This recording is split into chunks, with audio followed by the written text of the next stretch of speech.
نحمدہ ونصلی علی رسولہ الکریم اما بعد فاعوذ باللہ من الشیطان الرجیم بسم اللہ الرحمن الرحیم وَتَأْكُلُونَ التُّرَاثَ أَكْلًا لَمًّا وَتُحِبُّونَ الْمَالَ حُبًّا جَمًّا۔ قرآن کریم کی آیت مطہرہ آپ کے سامنے تلاوت کی ہے۔ اللہ تعالیٰ ارشاد فرماتے ہیں کہ تم لوگوں کی وراثت کھا جاتے ہو اور مال سے اس قدر محبت رکھتے ہو۔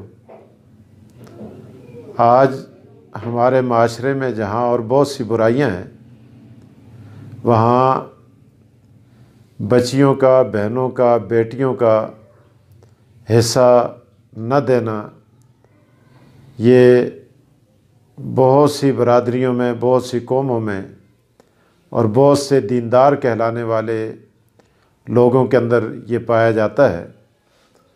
اور بہت سارے احباب نے میری توجہ اس طرف مبذول کرائی ہے کہ جہاں آپ اور بہت سارے مسائل پہ گفتگو کرتے ہیں تو اس مسئلے کو بھی عوام کے اندر اجاگر کرنا چاہیے کہ یہ کتنا بڑا ظلم ہے کہ بہنوں کی جائیداد غصب کرنا، بچیوں کی جائیداد غصب کرنا، بیٹیوں کی جائیداد غصب کرنا۔ اور بعض دفعہ یہ ہوتا ہے کہ والد جاتے جاتے بچیوں کے نام سے زمین اتار کر، جائیداد اتار کر، پٹواری کو بلا کر یا اس کے پاس جا کر یا اپنے آپ کو حالت مرض میں اٹھوا کر وہاں پہنچا کر اپنی بچیوں کو وراثت سے محروم کر کے دنیا سے رخصت ہو جاتا ہے۔ یہ کتنا بڑا ظلم ہے۔ حالانکہ نبی اکرم صلی اللہ علیہ وسلم کا ارشاد ہے، حضور سرور کونین صلی اللہ علیہ وسلم نے ارشاد فرمایا کہ بعض دفعہ انسان 60 سال تک، چونکہ یہ حضور صلی اللہ علیہ وسلم نے 60 سال اس لیے ارشاد فرمایا کہ چونکہ ایک آدمی کی عام عمر جو ہے وہ اگر 80 سال بھی ہو تو 20 سال کے بعد اس کی شعور کی زندگی شروع ہو جاتی ہے، تو 60 سال تک وہ نمازیں پڑھتا رہتا ہے، نیکیاں کرتا رہتا ہے، روزے رکھتا رہتا ہے، حج کرتا رہتا ہے، عمرے کرتا رہتا ہے، طواف کرتا رہتا ہے، تلاوت کرتا رہتا ہے، لیکن مرتے وقت جاتے جاتے ایسی وصیت کر جاتا ہے یا ایسی کوئی حرکت کر جاتا ہے یا ایسا کوئی کام دانستہ طور پہ کر جاتا ہے یا نادانستہ طور پر کہ جس سے اس کے ورثاء کو اس کی وصیت سے یا اس کے اقدام سے نقصان پہنچتا ہے اور کسی وارث کو وہ اپنی وصیت کے ذریعے یا اپنے کسی عمل کے ذریعے وراثت سے محروم کر کے اور نقصان دے کر دنیا سے رخصت ہو جاتا ہے۔ یہ حضور سرور کونین صلی اللہ علیہ وسلم کا ارشاد ہے، جن کا ہم کلمہ پڑھتے ہیں تو آقا دو جہاں صلی اللہ علیہ وسلم نے فرمایا کہ اس کی نیکیاں اور اس کے حج اور عمرے، اس کی نمازیں، اس کا صوم و صلاۃ، حدیث کا مفہوم ہے اسے قیامت کے دن دہکتی ہوئی آگ سے اور انگاروں سے نہیں بچا سکے گا، یعنی جہنم میں جانے سے اس کی یہ نیکیوں سے نہیں روک سکیں گی۔ اور پھر حضور علیہ السلام نے یہ بھی ارشاد فرمایا کہ بسا اوقات ایسا ہوتا ہے کہ بعض لوگ 70 سال تک، پہلی روایت میں 60 سال اور دوسری میں فرمایا 70 سال تک وہ گناہوں کے اندر مبتلا رہتا ہے، کوئی خاص نیکی اس سے سرزاد نہیں ہوتی، لیکن جاتے جاتے وہ ایسا کام کر جاتا ہے کہ جس سے اس کے ورثاء کو پورا حق مل جاتا ہے اور اس کی جائیداد پوری ورثاء تک پہنچ جاتی ہے، تو اللہ تبارک و تعالیٰ اس کے اس اقدام کی وجہ سے اس کی بخشش کا ذریعہ بنا کر اس کے جنت میں جانے کا سبب پیدا کر دیتے ہیں۔ تو آج ہمارے معاشرے کے اندر یہ بہت بڑا المیہ ہے۔ بہت سارے لوگ جو اپنے آپ کو مولوی کہلاتے ہیں، بہت سارے لوگ جو حاجی کہلانے والے، بہت سارے لوگ جو اپنے آپ کو تبلیغی کہلانے والے، لیکن نیک پارسا کہلانے والے اور بہت بڑے مبلغ اور واعظ کہلانے والے، لیکن وہ اپنی بچیوں کو، بیٹیوں کو، بہنوں کو وراثت سے محروم کر کے دنیا سے رخصت ہو جاتے ہیں۔ پہلے تو وہ حصہ دیتے ہی نہیں ہیں۔ اگر کسی بھائی سے، خواہ وہ کتنا ہی نیک کیوں نہ ہو، اگر بہن آ کر اپنے باپ کی وراثت کا مطالبہ بھی کرے، وہ کہے کہ جی مجھے میرے باپ کی وراثت دے دو، بھائی اس سے ناراض ہو جاتا ہے اور پھر وہ مختلف ہیلوں کے ذریعے، بہانوں کے ذریعے، دھمکیوں کے ذریعے اور ناراضگی کو آڑ بنا کر وہ اس سے جائیداد ہڑپ کرنے کی کوشش کرتا ہے۔ تو شریعت نے، اسلام نے اس سے سخت منع فرمایا۔ حقیقی وارث جو اللہ تعالیٰ کی ذات ہے، جو اس زمین کا حقیقی وارث ہے، اللہ تعالیٰ نے قرآن کریم کے اندر یہ ارشاد فرما دیا وَتَأْكُلُونَ التُّرَاثَ أَكْلًا لَمًّا وَتُحِبُّونَ الْمَالَ حُبًّا جَمًّا۔ تو بہرحال اس چیز سے ہمیں اجتناب کرنا چاہیے۔ نبی علیہ السلام نے جہاں بیٹے کو حق دیا ہے وہاں بیٹیوں کو بھی حق دیا ہے، بیٹیاں بھی اسی ماں باپ کی اولاد ہوا کرتی ہیں۔ حضور علیہ السلام کی حدیث ہے، یہ تیسری حدیث میں آپ کو سنا رہا ہوں۔ آقا دو جہاں صلی اللہ علیہ وسلم تشریف فرمائے، آپ نے دیکھا ایک صحابی تشریف فرما تھے، ان کی ایک بچی آئی، اور پہلے بچہ آیا اور بچے کو اٹھایا، پیار کیا، بوسہ دیا۔ اتنے میں بچی آئی اور بچی کو اٹھایا اور اٹھا کے نیچے رکھ دیا، اس سے پیار نہیں کیا، بوسہ نہیں دیا۔ تو حضور علیہ السلام نے فرمایا کیا یہ بچی اور بچہ دونوں تیرے ہیں؟ عرض کیا یا رسول اللہ دونوں میرے ہیں۔ تو حضور علیہ السلام نے فرمایا فما عدلت بینہما، کہ تو نے دونوں کے درمیان انصاف نہیں کیا۔ عرض کیا یا رسول اللہ صلی اللہ علیہ وسلم کیا بوسہ دینے میں بھی برابری کرنی چاہیے؟ حضور علیہ السلام نے فرمایا کہ بوسہ دینے میں بھی اگر آپ فرق کریں گے، بوسہ دینے میں بھی آپ اگر بچے کو بچی پر ترجیح دیں گے تو کل قیامت کے دن اللہ پاک اس کے بارے میں بھی آپ سے پوچھیں گے۔ تو اس کے بعد صحابہ کرام اس بات کا بھی اہتمام کیا کرتے تھے کہ وہ بچے اور بچی کے درمیان بوسہ دینے میں بھی کسی قسم کا فرق نہیں کیا کرتے تھے۔ تو آپ دیکھیں کہ ہم جس شریعت کے نام لیوائیں، جس اسلام کے نام لیوائیں، جس پیغمبر کا ہم نے کلمہ پڑھا ہے، تو وہ پیغمبر تو بوسہ دینے میں بھی بچے اور بچی کو اس کے درمیان بھی تفریق کے قائل نہیں ہیں، اس کے درمیان بھی فرق کرنے کے قائل نہیں ہیں۔ تو چہ جائے کہ اتنی بڑی جائیدادیں، اتنی بڑی کوٹھیاں، اتنے بڑے باغات، اتنے بڑے جنگلات، اتنا بڑا پیسہ، اتنا بڑا بینک بیلنس وہ ہڑپ کر جانا اور جاتے جاتے بچی کو محروم کر کے جانا۔ ایسی بچی باپ کے چلے جانے کے بعد جو باپ اسے وراثت سے محروم کر کے دنیا سے چلا گیا ہے، وہ اس کو قبر میں کیا ایصال ثواب کرے گی؟ کیا اسے تحفہ بھیجے گی؟ کیا اس کے پاس تو سلگتی ہوئی آہیں ہوں گی؟ اس کے پاس تو آنسوؤں کے سوا اور کیا ہوگا؟ اس کے پاس تو بالکل یہی چیزیں ہوں گی اس کو قبر میں تحفہ بھیجنے کے لیے۔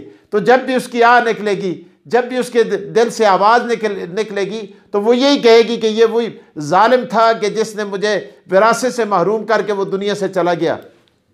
تو بہرحال اس چیز کا ضرور خیال کرنا چاہیے۔ یہ جو چیزیں آج ہم نے اپنائی ہوئی ہیں، یہ ہمارے اسلام ہمیں اس کی اجازت نہیں دیتا، بلکہ اسلام سے پہلے یہ چیزیں تھیں۔ اس زمانے میں عورت کو کچھ نہیں سمجھا جاتا تھا، بازاروں میں بیچا جاتا تھا، جانوروں کی طرح منڈیوں میں جا کے فروخت کیا جاتا تھا۔ اسی طرح اب اوائل اسلام کے اندر نبی اکرم صلی اللہ علیہ وسلم کی بارگاہ کے اندر ایک عورت تشریف لائی جو حضرت سعد بن ربیع رضی اللہ تعالیٰ عنہ کی بیوہ تھی۔ آ کے عرض کرنے لگی یا رسول اللہ صلی اللہ علیہ وسلم میں سعد کی بیوہ ہوں، اور سعد بن ربیع جنگ احد کے اندر شہید ہو گئے ہیں، اس کی 2 بچیاں ہیں اور میں بیوہ ہوں، اور اس کے بھائیوں نے جہالت کے رواج کے مطابق، عرب کے قدیم رواج کے مطابق اس کی جائیداد پر قبضہ کر لیا ہے۔ میرے پاس انہیں کھلانے کے لیے دینے کے لیے کچھ بھی نہیں، اب میں ان بچیوں کا پیٹ کہاں سے پالوں؟ نبی اکرم صلی اللہ علیہ وسلم خاموش ہو گئے۔ تو اس کے بعد قرآن کریم کی آپ نے فرمایا، حضور علیہ السلام نے مائی تو صبر کر، شاید تیرے بارے میں اللہ تعالیٰ کوئی فیصلہ فرمائے۔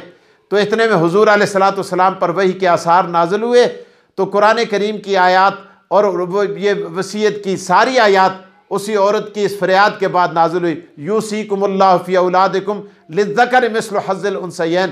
تو حضور علیہ السلام نے اس عورت کو بلایا اور آپ نے فرمایا تجھے مبارک ہو، اللہ پاک نے تیرے آنسوؤں کی لاج رکھ دی، اور تیری چیخیں اللہ پاک نے سن لی۔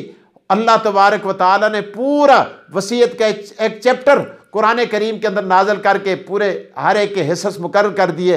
تو آپ نے ان کے بھائیوں کو بلایا اور بلا کر فرمایا کہ اس جائیداد سے جو سعد کی جائیداد رہ گئی ہے 1/8 آپ بیوہ کو دیں گے، اور سلسان جو ہے وہ 2 بچیوں کے اندر ہوگا، اور باقی جائیداد جو اس طرح وہ تقسیم کی جائے گی۔ تو بہرحال ایک اصول اور قاعدے اور ضابطے کے مطابق ان ساری چیزوں کا تو عرض کرنے کا مقصد یہ ہے کہ وراثت کے جو اصول اور قوانین آج ہمیں اسلام کے اندر نظر آ رہے ہیں، یہ بھی ایک عورت کی فریاد کی پاداش کے اندر اللہ تبارک و تعالیٰ نے ہمیں یہ دیے۔ آج آپ دیکھیں انگریزوں کے اندر، یورپ کے اندر اور غیر مسلم اقوام کے اندر بھی ہمارے وراثت کے قوانین کو لیا جاتا ہے اور نافذ کیا جاتا ہے، اور وہاں بھی ان کا نفاذ ہو رہا ہے۔ لیکن ہمارے یہاں افسوس کی بات یہ ہے کہ بے دین تو ہیں ہی بے دین، وہ تو لوگوں کا مال بھی کھا جاتے ہیں، لیکن دیندار طبقہ جو قرآن کریم کی سمجھ بھی رکھتا ہے اور اپنے آپ کو دیندار کہتا ہے اور اسلامی اصولوں کے مطابق چلنے کا دعویٰ کرتا ہے، لیکن اس طبقے نے یہ ساری چیزیں پس پش ڈال دی ہیں۔ تو میری آپ سے درخواست ہے، دنیا کی زندگی عارضی ہے دوستو، دیکھو آج ہے کل نہیں۔ قارون کے پاس کتنا خزانہ تھا، وہ چھوڑ کے چلا گیا۔ فرعون کی بادشاہت یہیں پہ رہ گئی۔ بڑے بڑے بادشاہ، دارے کو دیکھیں، سکندر کو دیکھیں، بڑے بڑے بادشاہ، وہ کہنے والوں نے کہا اجڑ گیا وہ باغ جس کے لاکھوں مالی تھے۔ سکندر جب دنیا سے چلا دونوں ہاتھ خالی تھے۔ قبر میں جاتے ہی یہ چیزیں پھر انسان کے لیے بڑے مسائل پیدا کرتی ہیں۔ حضور علیہ السلام کی حدیث ہے، آقا دو جہاں صلی اللہ علیہ وسلم نے صحابہ کرام سے سوال کیا، میرے صحابہ بتاؤ مفلس کون ہے؟ صحابہ نے عرض کیا یا رسول اللہ، جس کے پاس کھانے کو روٹی نہیں، پہننے کو کپڑا نہیں، جس کے پاس چلنے کو سواری نہیں۔ آقا دو جہاں نے فرمایا نہیں، یہ بتاؤ کہ آخرت کا مفلس کون ہے؟ صحابہ نے عرض کیا اللہ و رسولہ عالم۔ آپ نے فرمایا آخرت کا مفلس وہ ہے جس کے پاس نمازیں بھی ہوں گی، روزے بھی ہوں گے، علم بھی ہوگا، درس بھی ہوگا، تدریس بھی ہوگی، جمعے بھی ہوں گے، خطابات بھی ہوں گے، وائز بھی ہوں گے، تصنیف بھی ہوگی، تالیف بھی ہوگی، تبلیغ بھی ہوگی، چلے بھی ہوں گے، 4 مہینے بھی ہوں گے، عمرے اور حج بھی ہوں گے، ساری چیزوں کی بھرمار ہوگی، نیکیاں ہی نیکیاں ہوں گی، اور اس کے متعلق یہ فیصلہ کیا جائے گا کہ اسے جنت میں بھیج دیا جائے۔ لیکن جو ہی جنت کی شاہراہ پر گامزن ہوگا، اتنے میں لوگ آئیں گے اور آ کر کہیں گے کہ اللہ جس کو تو نے جنت میں بھیجنے کا فیصلہ کیا ہے، اس نے ہمارا حق مارا ہے۔ وہ شاید بہنیں ہی ہوں، شاید بیٹیاں ہی ہوں، شاید اس کے ورثاء ہی ہوں، جو آ کے اللہ کی بارگاہ کے اندر ضرور استغاثہ دائر کریں گے کہ اس نے ہماری حق تلفی کی تھی، ہمارا حق مارا تھا، ہمیں دنیا میں وراثت سے محروم کر کے یہ قبر کے اندر گیا تھا۔ تو اس وقت ہمارا کوئی بھی پرسان حال نہیں ہوگا، پھر یہی ہماری نیکیاں اٹھا کے ان کے کھاتے میں ڈالی جائیں گی جن کا حق آج ہم غصب کر کے اگر دنیا سے رخصت ہو گئے۔ اس لیے آخرت میں کوئی کسی کے کام نہیں آئے گا، ہر ایک دوسرے کو دیکھ کے بھاگے گا۔ آج جن بیٹوں کے لیے ہم بیٹیوں کو نظر انداز کر رہے ہیں، جس اولاد کے لیے ہم بہنوں کو نظر انداز کر رہے ہیں، جس کنبے اور خاندان کے لیے ہم مالی مالی مالی مالی میرا مال کر رہے ہیں، یہ کل ایک دوسرے کو دیکھ کے بھاگیں گے۔ ماں بیٹی سے بھاگے گی، بیٹی ماں سے بھاگے گی، بیٹا باپ سے بھاگے گا، باپ بیٹے سے بھاگے گا، دوست سے بھاگے گا۔ قرآن نے یہ نقشہ کھینچ دیا ہے، یوم یفر المرء من اخیہ وامہ وابیہ وصاحبتہ وبنیہ لکل امرئ منہم یومئذ شأن یغنیہ۔ تو بہرحال میری درخواست ہے اس چیز کو پر غور کیا جائے۔ آج بھی ابھی بھی وقت ہے، مرنے سے پہلے اپنی بچیوں کو، اپنی بیٹیوں کو جائیداد میں ان کا حصہ دے دو۔ ایک اور مسئلہ بھی آپ کے گوش گزار جاتے کر دوں، وہ یہ ہے کہ بعض لوگ اب باپ کی طرف سے جائیداد آ گئی، وہ علادہ کر کے بہنوں کو دیتے نہیں، پہلے ہی کہہ دیتے ہیں کہ جی یہ جائیداد ہے تیری۔ میرے پاس بہن آگے کہتی ہے جی ٹھیک ہے میں نے تجھے معاف کر دیا، میں نے تجھے چھوڑ دیا۔ اس طرح معاف کرنے سے معاف نہیں ہوتا۔ آپ کے قریب دارالفتاء ہیں، بڑے بڑے مفتی ہیں، علامہ بنوری ٹون میں، دارالعلوم کراچی میں، جامعہ نظامیہ رضویہ لاہور میں، جامعہ نعیمیہ لاہور میں، بڑے بڑے اداروں میں جا کر آپ پوچھ لیجئے، علماء کرام سے، مفتیان سے اس بات کی تحقیق کر لیجئے کہ جب تک آپ بہن کو مالک بنا کر زمین علادہ کر کے اس کے قبضے کے اندر آپ نہیں دیں گے، اس طرح بہن کے بخشنے سے وہ بخشش نہیں ہوتی۔ اللہ تعالی ہمیں عمل کی توفیق دے۔ وآخر الدعوانا الحمدللہ رب العالمین۔